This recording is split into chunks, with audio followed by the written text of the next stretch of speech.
Hello everybody, welcome to Magnet Brains. मैं हूं अनीशा, आपकी अपनी इंग्लिश एजुकेटर। और आज हम स्टार्ट करने वाले हैं क्लास 6 इंग्लिश की, जो आपकी पूर्वी बुक है उसका unit 5 that is culture and tradition की जो पोअम है द काइट्स। आज द काइट्स के हम एनसीईआरटी सॉल्यूशन स्टार्ट करने वाले हैं और आज के इस वीडियो में हम पार्ट 1 देखेंगे एनसीईआरटी सॉल्यूशंस का, क्योंकि एनसीईआरटी सॉल्यूशंस इस पोअम के थोड़े से लेंदी हैं, तो मैंने उनको 2 पार्ट्स में डिवाइड कर दिया है, that is part 1 and part 2। यानी हाफ हम पार्ट 1 में देखेंगे एंड अगला जो मेरा नेक्स्ट वीडियो आएगा उसमें हम कंटिन्यूएशन में पूरा कंप्लीट करने वाले हैं एनसीईआरटी सॉल्यूशंस, और वो आपका पार्ट 2 होगा। ओके, चलिए इसी के साथ स्टार्ट करते हैं लेट अस डिस्कस का हमारा सेगमेंट। ओके, आपको पूरी पोएम बहुत साइलेंटली रीड करनी है, जो कि अभी अभी हमने लास्ट वीडियो में रीड करी, एक्सप्लेनेशन में पूरा देखा हमने। और उसके बाद यहाँ पे कुछ स्टेटमेंट्स गिवन है, जो स्टेटमेंट सही है उसके सामने आपको लिखना है ट्रू यानी सही, और जो गलत है यानी फॉल्स, तो वहाँ पे आपको फॉल्स लिख देना है।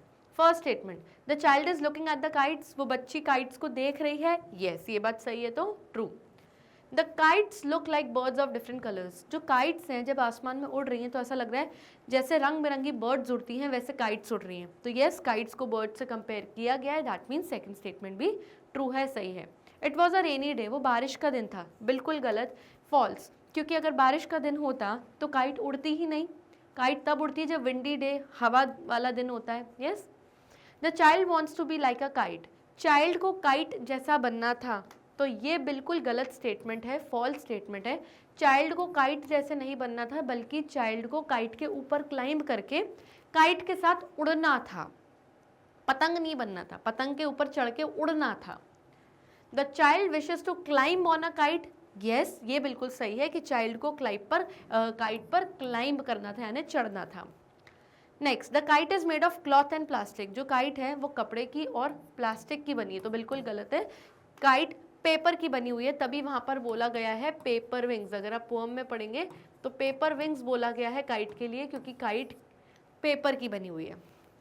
Next, the child wants to ride the kite, जो चाइल्ड है वो काइट को राइड करना चाहती है, तो ये बात बिल्कुल सही है कि काइट के ऊपर चढ़ के उसको राइड यानी कि घूमना है, तो yes this statement is true. The child knows they would have fun, child को पता है कि अगर मैं उस पर क्लाइंब करूंगा तो मुझे बहुत फन बहुत मजा आएगा, तो यस ट्रू, ये भी सही है। The child wants to look at the kite from a roof top, child को काइट को देखना है रूफ टॉप पे खड़े होके। अब रूफ टॉप क्या होता है, ये जो घर होते हैं इस तरीके से, उनके जो ऊपर की जो ये छत होती है, जो ये रूफ होती है, इसके टॉप को, इस पॉइंट को हम क्या बोलते हैं, roof top.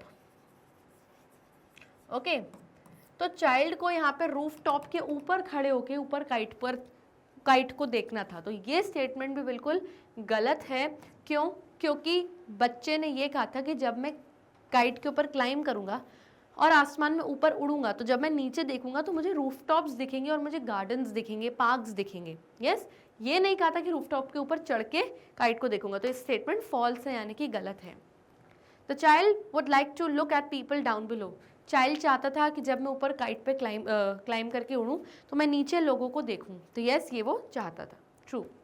Last statement, the child knows that the people would stare, child को ये बात पता थी कि अगर मैं काइट के ऊपर क्लाइंब करके उड़ूंगा तो जो लोग नीचे खड़े हैं वो मुझे स्टेयर करेंगे यानी घूर घूर कर देखेंगे सरप्राइज में कि अरे कोई काइट के ऊपर उड़ के कितना मजे कर रहा है, एंजॉय कर रहा है, फ्लाई कर रहा है, तो यस ये बात बिल्कुल ट्रू है, बिल्कुल सही है। ओके, चलिए लेट्स मूव अहेड।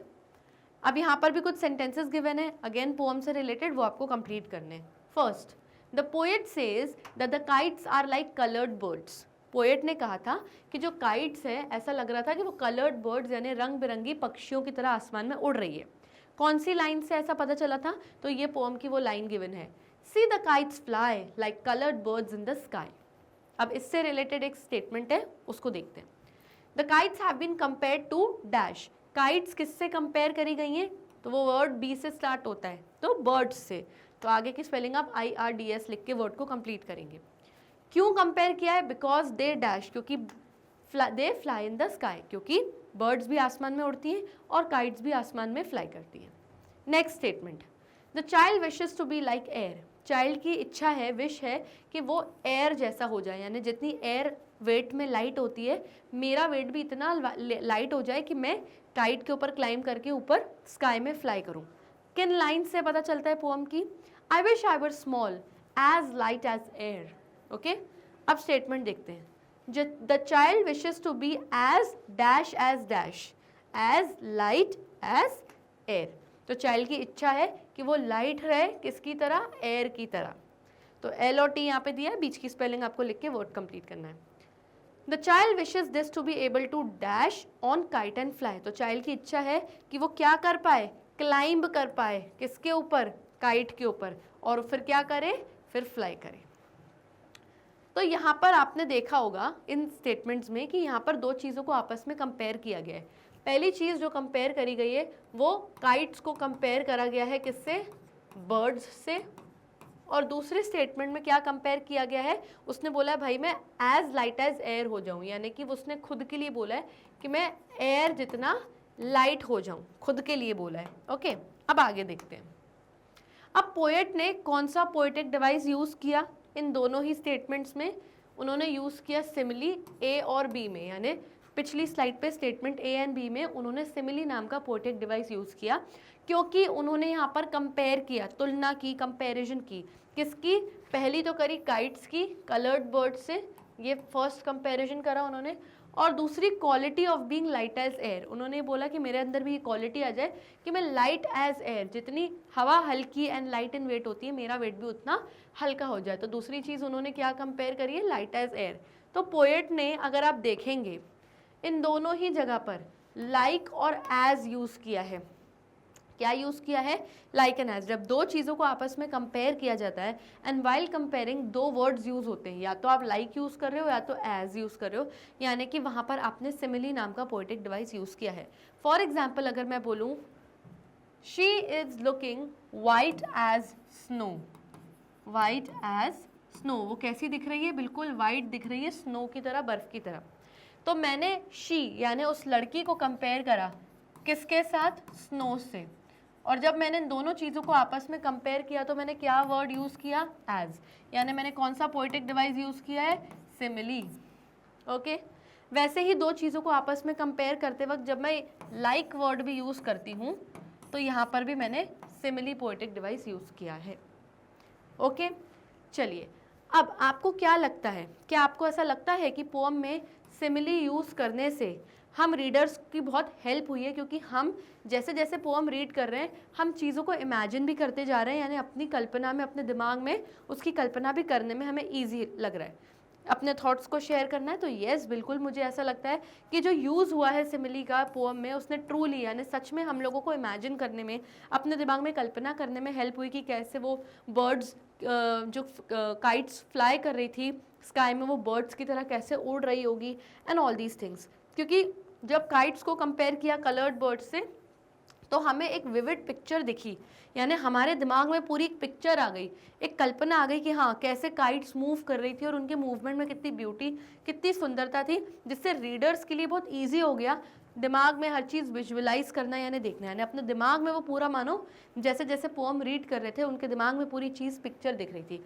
तो वो इसीलिए हुआ क्योंकि उन्होंने सिमिली नाम का पोएटिक डिवाइस यूज़ किया है। ओके, नेक्स्ट, अब आपको क्या करना है, हर स्टैंजा में से, पोअम का स्टैंजा 1 और स्टैंजा 2 में से कुछ वर्ड्स ढूंढने हैं जो सेम कंसोनेंट साउंड से शुरू होते हैं। अब कंसोनेंट्स क्या होते हैं उससे पहले हम वावल समझो। हमारे पूरे अल्फ़ाबेट्स कितने हैं, 26 अल्फ़ाबेट्स हैं, जिसमें से 5 वावल्स होते हैं, ए, ई, आई, ओ, यू, ये हमारे क्या हैं, वावल्स हैं। ओके, अब इसके अलावा जितने भी रिमेनिंग लेटर्स हैं जैसे बी, सी, डी, एफ, जी, एच, वो सब रिमेनिंग अल्फ़ाबेट्स जो होते हैं उनको हम कहते हैं कंसोनेंट्स। क्या कहते हैं, कंसोनेंट्स। अब जैसी पिछली स्लाइड में हमने एक पोएटिक डिवाइस सीखा सिमिली, अब हम एक नया पोएटिक डिवाइस सीख रहे हैं जिसका नाम है ऑलिट्रेशन। अब अगर क्वेश्चन में अगर पोअम में जितने भी सेंटेंसेस हैं या कोई भी एक पर्टिकुलर सेंटेंस का हर वर्ड, मान लीजिए पोअम में एक पूरी लाइन लिखी है, इस पूरी लाइन में 5 वर्ड्स हैं और पांचों के पांचों वर्ड्स एक ही लेटर से शुरू हो रहे हैं, तो यानी वहाँ पर ऑलिट्रेशन लगा, यानी अगर सारे ही वर्ड्स उस लाइन में एस लेटर से शुरू हो रहे हैं यानी वहाँ पर एस यूज़ हुआ है, यानी कंसोनेंट यूज़ हुआ है, वावल नहीं कंसोनेंट यूज़ हुआ और सारे वर्ड्स में, यानी वहाँ पर ऑलिट्रेशन लगा है। अब इसको बेटर कैसे समझते हैं? स्टैंजा 1 की बात अगर करें, which consonant sound do both words begin with, तो अगर आप इन दो वर्ड्स को देखें, स्टैंजा 1 में दो वर्ड्स मिलेंगे, वाइल्ड और विंड, यानी सेंटेंस में दो वर्ड्स आए हैं जो W से स्टार्ट हो रहा है, वाइल्ड भी और विंड भी, दोनों क्या हैं? दोनों कंसोनेंट हैं। और कौन सा कंसोनेंट है? सेम, यानी वो भी W से शुरू हो रहा है एंड ये भी W से शुरू हो रहा है, यानी स्टैंजा 1 की इस लाइन में ऑलिट्रेशन पोएटिक डिवाइस लगा है। फिर बात करते हैं हम स्टैंजा 3 की। यहाँ पर कौन से कॉन्सोनेंट साउंड यूज हुआ है? अगर थर्ड स्टैंजा में देखेंगे तो एक लाइन में स्टैंड और स्टेयर दोनों वर्ड्स दिख रहे हैं जो कि किससे शुरू हो रहे हैं? सेम कंसोनेंट साउंड एस से, यानी यहाँ पर क्या लगा है? ऑलिट्रेशन नाम का पोएटिक डिवाइस यूज किया गया है। ओके, चलिए अब इस पूरी चीज को ऑलिट्रेशन कहते हैं। जैसे अगर मैंने कोई लाइन बोली, big bright blue bag funny fan, यानी कि बिग ब्राइट ब्लू बैग, इस लाइन में ये चारों words same consonant sound B से शुरू हो रहे हैं, तो एक ऑलिट्रेशन तो बी लग गया, और दूसरा फनी और फैन, ये दोनों भी एक साउंड यानी एफ कंसोनेंट साउंड से शुरू हो रहे हैं, यानी इस लाइन में ऑलिट्रेशन यूज हुआ है। अब आपको 4 सेट ऑफ वर्ड्स बनाने हैं, 4 पेयर ऑफ वर्ड्स बनाने हैं जहां पर क्या यूज हो रहा है? ऑलिट्रेशन। चलिए बनाते हैं, देखते हैं। ओके, मैंने बनाया फ्लाई एंड फेयर, दोनों किससे शुरू हो रहे हैं? एफ से। ओके, ये ऑलिट्रेशन के अब एग्जाम्पल्स देखते हैं। बाउंसिंग बलून ब्राइट बर्ड, अब इस लाइन में सब कुछ किससे स्टार्ट हो रहा है? कंसोनेंट साउंड बी से, तो यानी यहाँ पे कौन सा पोएटिक डिवाइस यूज हुआ है? Alliteration. Okay, next dusty dawn dreamy days, again सब डी से स्टार्ट हो रहा है, सेम, अगेन ऑलिट्रेशन यूज हुआ है। Next sweet smile silver star, सब कुछ एस से स्टार्ट हो रहा है। काम कैट क्रिस्प क्रैकर, सब कुछ सी से स्टार्ट हो रहा है, यानी सेम कंसोनेंट साउंड सी यूज हुआ है, यानी यहाँ पर ऑलिट्रेशन नाम का पोएटिक डिवाइस यूज हुआ है। तो इन एग्जाम्पल से हमें क्या पता चलता है कि यहाँ पर ऑलिट्रेशन यूज हुआ है सेम कंसोनेंट साउंड से, यानी कहीं पर भी आपको AEIOU वावल नहीं दिखा है, सेम कोई ना कोई कंसोनेंट दिखा है। ठीक है, इस तरीके से ऑलिट्रेशन यूज करते हैं। तो आज हमने 2 पोएटिक डिवाइसेस सीखे। सबसे पहले हमने सिमिली सीखा। सिमिली यानी जब आप दो चीज़ों को आपस में कंपेयर करते हो, और कौन से 2 वर्ड्स यूज़ करते हो? या तो आप लाइक वर्ड यूज़ करते हो कंपेरिजन के लिए, या तो एज। और दूसरा हमने सीखा ऑलिट्रेशन। ऑलिट्रेशन में क्या होता है? सेंटेंस में कुछ या सारे ही वर्ड सेम कंसोनेंट साउंड से स्टार्ट होते हैं, और कंसोनेंट कौन से होते हैं? AEIOU वावल्स को छोड़ के जितने अल्फ़ाबेट्स होते हैं वो सब कंसोनेंट्स होते हैं। ओके, चलिए let's move ahead. Next, in the last stanza the 2 words that the poet repeats are, poem का लास्ट यानी 5th स्टैंजा जब आप पढ़ेंगे तो पोएट 2 शब्द रिपीट करते हैं। वो क्या है? High high in the air, तो वो 2 वर्ड्स क्या है? High high. क्यों ये वर्ड्स यूज किए हैं, रिपीट क्यों किए हैं पोएट ने? To tell us that the kite is flying very high, इसलिए यूज किए हैं ताकि पोएट हमको बता पाए कि काइट बहुत हाई उड़ रही है, यानी बहुत ऊंचाई पर उड़ रही है। Okay, next question. हर स्टैंजा को, टोटल 5 स्टैंजाज है पूरी पोम में, आपको हर स्टैंजा को अच्छे से पढ़ना है और जो राइमिंग वर्ड्स है उनको अंडरलाइन करना है, और साथ ही साथ उन वर्ड्स को सर्कल करना है जो राइम नहीं कर रहे हैं, यानी जो आपस में मेल नहीं खा रहे हैं। राइमिंग वर्ड्स जैसे टॉय, बॉय, कॉय, ये होते हैं राइमिंग वर्ड्स। ओके, स्टैंजा 1 में जो राइमिंग वर्ड्स है वो है फ्लाई एंड स्काई, उन्होंने अंडरलाइन करने के लिए बोले, लेकिन हमने आपको अलग से लिख के क्लियरली दिखाएं कि ये वर्ड्स राइम कर रहे हैं।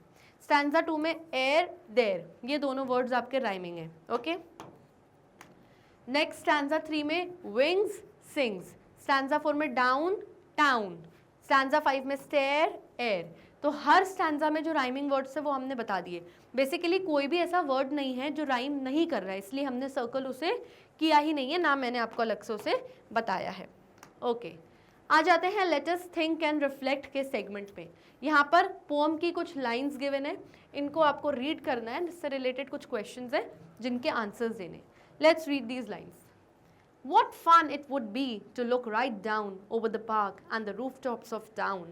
तो पोएट यहाँ कह रहे हैं कि कितना फन, कितना मज़ा आएगा जब मैं काइट पर क्लाइम करके ऊपर उड़ रहा हूँगा, तो जब मैं नीचे देखूँगा लुक राइट डाउन तो मुझे क्या दिखेगा? मुझे पार्क दिखेगा, क्योंकि ऊपर से सब चीज़ें बहुत छोटी छोटी दिखती है, तो बड़ा सा पार्क मुझे एक छोटे से पैच जितना दिखेगा, और पूरे टाउन, पूरे शहर के रूफटॉप्स दिखेंगे, यानी घर की जो छतें होती हैं रूफटॉप्स, वो मुझे दिखेंगी। ओके, चलिए अब क्वेश्चन देखते हैं। Circle the word that does not share the same feeling as fun. Okay, यहाँ पर आपको ये वर्ड्स गिवन है, 4 वर्ड्स गिवन है, 1 2 3 4, ये 4 वर्ड्स गिवन है। बोल रहे हैं कि फन, एक वर्ड जो गिवन है यहाँ पर फन, आपको उस वर्ड को सर्कल करना है जो फन से फन जैसा सेम फीलिंग नहीं दिख रहा। फन मतलब क्या? मज़ा। अब मज़ा यानी जॉय, मज़े से आपको जॉय मिलती है, खुशी एंड एक्साइटेड मिलती है, तो ये तो इससे क्या हो रहा है? पर्यायवाची, यानी इसका सिनोनिम बन रहा है, सेम फीलिंग सेम मीनिंग वाला बन रहा है। एक्साइटमेंट, ये जब आप बहुत फन फील करते हो, आप बहुत एक्साइटेड फील करते हो, तो ये भी हो रहा है। केयर, केयर यानी किसी की केयर करना, देखभाल करना, तो फन से उसका रिलेशन नहीं है, कुछ लेना देना नहीं है। और हैप्पीनेस यानी खुशी, तो यस, जब आपको बहुत फन, बहुत मज़ा आता है तो आपको खुशी भी मिलती है। तो जो वर्ड फन से मैच नहीं कर रहा वो कौन सा वर्ड है? Care. So the right answer is care. Okay, next, which line tell us that the poet was somewhere above. कौन सी लाइन इन लाइन्स में से बताती है कि पोएट कहीं ना कहीं ऊपर था? तो ये जो लाइन है, to look right down, to look right down, जब आप ऊपर से नीचे डाउन यानी देखते हो तो इससे ये समझ में आता है कि कोई जाहिर सी बात है कहीं ऊपर है, जिसकी वजह से वो राइट डाउन यानी नीचे तरफ देख रहा है, तो इस लाइन से हमें पता चलता है। Next, choose the seen the child saw. Child यानी वो बच्चा जब एक काइट पर क्लाइंब करके ऊपर आसमान में उड़ रहा होगा और जब उसने नीचे देखा होगा तो उसको क्या सीन, क्या नज़ारा दिख रहा होगा, वो आपको इन पिक्चर्स में से चूज करना है। तो ऑप्शंस दिए हैं 1 2 3 4। ऊपर से उसको कैसा नज़ारा दिख रहा होगा, उस सही नज़ारे को, उस सही सीन को आपको सर्कल करना है। अब ये अगर हम सीन देखें तो ये 2 लोग जो हैं रोड क्रॉस कर रहे हैं और ये सामने का फ्रंट व्यू दिख रहा है, तो ये तो बिल्कुल नहीं है, ऊपर से नीचे देखने वाला व्यू तो नहीं दिख रहा। अगर यहाँ देखें तो यहाँ हमें पेड़ों के ऊपर दिख रहे हैं, घर के रूफ टॉप्स वगैरह दिख रहे हैं, तो ये एक ऑप्शन हो सकता है। नेक्स्ट देखते हैं, ये जो है ये ऊपर से नहीं दिख रहा, मतलब आप हल्का सा ऊपर हो, बहुत ऊपर नहीं हो, क्योंकि काइट तो बहुत high high in the sky fly कर रही है, तो ये ऊपर से तो है लेकिन ऐसा डायगनल है, डायगनल दिख रहा है, एकदम ऊपर से नीचे नहीं दिख रहा, तो ये भी नहीं होगा। एंड ये भी मुझे फ्रंट व्यू दिख रहा है कि कोई घर के सामने खड़ा हुआ और सामने से पूरा घर दिख रहा है, तो ये भी नहीं। दैट मीन्स जो राइट आंसर है वो है ऑप्शन नंबर 2, इसलिए इसको हमने सर्कल कर दिया। ओके, नेक्स्ट क्वेश्चन, कुछ क्वेश्चंस है उनका आंसर देने। First, how does the poet describe the kites in the first 2 lines. Poem की पहली 2 लाइनों में पोएट ने काइट को कैसे डिस्क्राइब किया है, काइट की क्या वर्णन किया है, वो हमें बताना है। तो फर्स्ट 2 लाइन्स जो है पोएम की, उसमें पोएट ने डिस्क्राइब किया है काइट को विद विविड इमेजरी, यानी पोएट ने यहाँ पर काइट को कलरफुल बर्ड्स से इमेजिन किया और हम रीडर्स इसको दिमाग में एक इमेजरी, एक पूरी कल्पना कर पा रहे हैं कि कैसे वो रंग बिरंगी काइट्स उड़ रही होंगी बर्ड्स की तरह, और इससे हमारे दिमाग में क्या कैप्चर हो रही है, beauty and movement in the sky, कि कितना वो ब्यूटीफुल लग रहा होगा नज़ारा और स्काई में किस तरीके से मूव कर रही होगी काइट, ये भी हम पूरा इमेजिन कर पा रहे थे।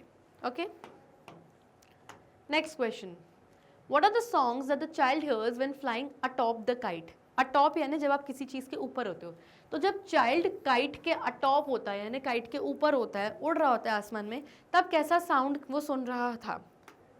तो when flying atop the kite, the child imagines hearing the songs of nature, including the whistlings of the wind as it rushes past.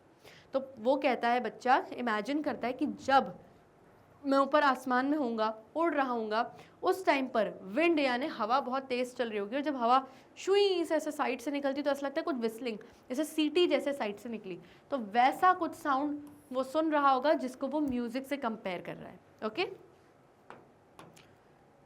Next, why did the people look up at the child and stair.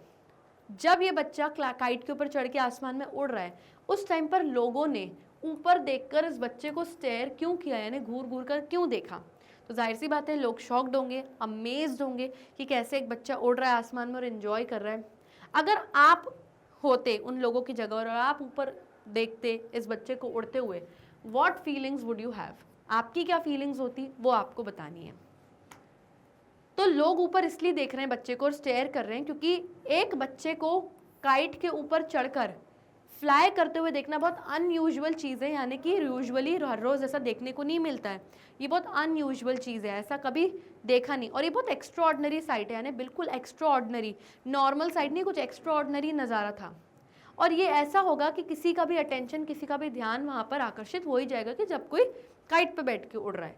अगर मैं ऊपर देखती और देखती कि भाई कि कोई बच्चा काइट पे उड़ रहा है, तो मैं भी अमेजमेंट से भर जाती, यानी मैं भी सरप्राइज हो जाती कि अरे ऐसा तो मैंने पहले कभी नहीं देखा। एंड साथ ही साथ कंसर्न से भी भर जाती, यानी मेरे अंदर कंसर्न या फिक्र भी आ जाती कि अरे एक बच्चा काइट पे उड़ रहा है, कहीं वो गिर ना जाए, कहीं उसे कोई चोट ना लग जाए, कहीं कोई एक्सीडेंट ना हो जाए।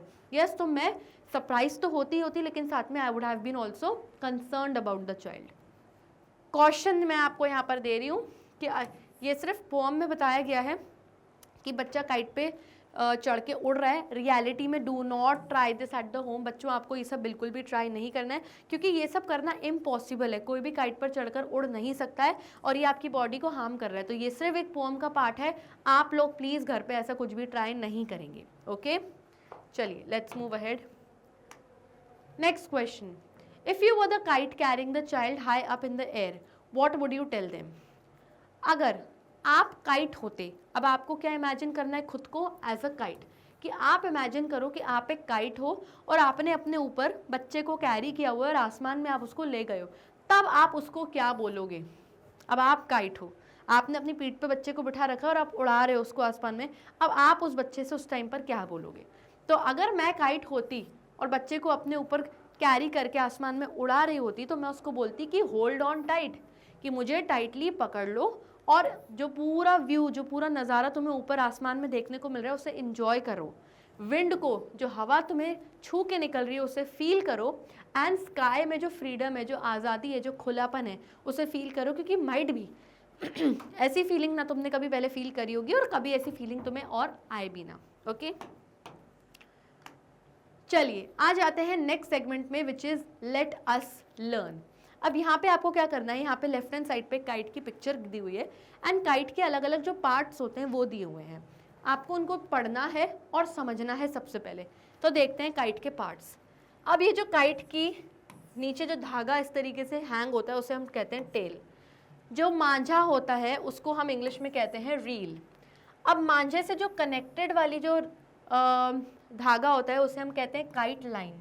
बीच में काइट में एक आपको अलग से लाइन दिखेगी, उसको हम कहते हैं स्पाइन। जैसे हमारी भी पीठ में रीढ़ की हड्डी होती है जिस पे हम जुड़े हुए रहते हैं, उसे हम हमारी स्पाइनल कॉर्ड या स्पाइन कहते हैं। वैसे पूरी काइट इसके ऊपर जुड़ी हुई है, इसलिए उसको भी हम कहते हैं स्पाइन। ये जो होता है ना, इस पोर्शन को, इसको हम कहते हैं कवर, यानी काइट का कवर है वो। और ऊपर जो टिप होता है बिल्कुल काइट का, उसको हम कहते हैं नोज। ओके, चलिए ये हो गए काइट के पार्ट्स। अब आगे कॉन्वर्जेशन है, यानी बातचीत हो रही है किसके बीच में? बीना और सरोज नाम की दो लड़कियों के बीच में कॉन्वर्जेशन यानी कि बातचीत हो रही है। अब इनकी कॉन्वर्जेशन में कुछ ब्लैंक्स गिवन है, आपको ये ब्लैंक्स फिलअप करने हैं with the parts of kite, यानी कि उस ब्लैंक में कौन सा काइट का सही पार्ट का नाम आएगा वो आपको फिल करना है। Okay, I love the long yellow dash at the end of my kite. अब बीना कह रही है कि जो लंबी सी लॉन्ग येलो कलर की है, लंबी सी लॉन्ग जो येलो कलर की है काइट में, वो मुझे बहुत पसंद है। तो लंबी सी क्या है? लंबी सी यहाँ पर उसकी टेल है। तो यहाँ पे टी ऑलरेडी गिवन था, बची हुई स्पेलिंग AIL लिख के मैंने वर्ड को कंप्लीट किया। What colour is your kite? तुम्हारी काइट कौन से कलर की है? तो सरोज रिप्लाई करती है my kite's dash in pink. My kite's cover is pink. मेरी काइट का जो पूरा कवर है वो कौन से कलर का है? पिंक कलर का है। अब यहाँ पे आप बोलोगे मैम पिंक नहीं है, लेकिन आपको यहाँ पे काइट का कलर नहीं देखना, सिर्फ काइट के पार्ट्स आपको देखने हैं। Okay, the dash is black. और डैश जो है ना मेरी काइट का वो ब्लैक है। स्पाइन, क्योंकि S और E उन्होंने आपको क्या दिया है यहाँ पे? हिंट दिए। दैट मीन्स बीच में क्या आएगा? PIN करोगे तो स्पाइन वर्ड कंप्लीट होगा। और S और E से एक ही वर्ड जो है स्टार्ट एंड एंड हो रहा है वो है स्पाइन। ओके, नेक्स्ट फिर बीना रिप्लाई करती है oh wonderful my kite dash is red. मेरी काइट की डैश रेड है। अब ये स्टार्ट क्या हो रहा है? L से स्टार्ट हो रहा है, नहीं यस, तो my kite's line is red. तो ऑब्वियसली काइट गिवन है और लाइन L से स्टार्ट हो रहा है, तो my kite's line is red. The dash that wrapped it is green, I really liked it. और डैश यानी कि जो रील है जिससे पूरी रैप करी हुई है काइट, वो ग्रीन कलर की और मुझे वो बहुत ज़्यादा पसंद है। ओके, रील ये होती है, अभी हमने आपको बताया था। ओके, फिर सरोज कहती है my kite line is red too. Saroj कहती है मेरी काइट लाइन भी रेड कलर की है और जो टिप ऑफ माई काइट है that has a blue dash. जो काइट की मेरी टिप है यानी जो बिल्कुल ये कोना है उसका ब्लू कलर का क्या है, नोज है। तो टिप यानी कि नोज। बीना रिप्लाई करती है beautiful, let's go and fly a pretty kite. So Beena कहती है बहुत सुंदर, चलो चलें और अपनी सुंदर काइट्स को चल के फ्लाई करते हैं। Okay so children, here we come to the end of this session. I hope आपको ये पार्ट 1 एनसीईआरटी सॉल्यूशंस का बहुत अच्छे से समझ में आ गया होगा। आप चाहें तो हमारे वीडियोस यूट्यूब पर भी देख सकते हैं, वहाँ ना मिले तो वेबसाइट पे जाइए विच इज़ www.magnetbrains.com। वहाँ पे आपको हमारे सभी top courses, e notes, e books मिल जाएंगे जिनके लिंक्स आपको हमारे डिस्क्रिप्शन बॉक्स में मिल जाएंगे। ऑल्सो एनसीईआरटी सॉल्यूशंस अभी खत्म नहीं हुए हैं। जो मेरा नेक्स्ट वीडियो आएगा वो पार्ट 2 का वीडियो आएगा जिसमें रिमेनिंग एनसीईआरटी सॉल्यूशंस हम पूरे कंप्लीट करने वाले हैं। तो मेरे उस वीडियो को भी आपको देखना बिल्कुल नहीं भूलना है। तब तक के लिए stay tuned, bye bye and take care.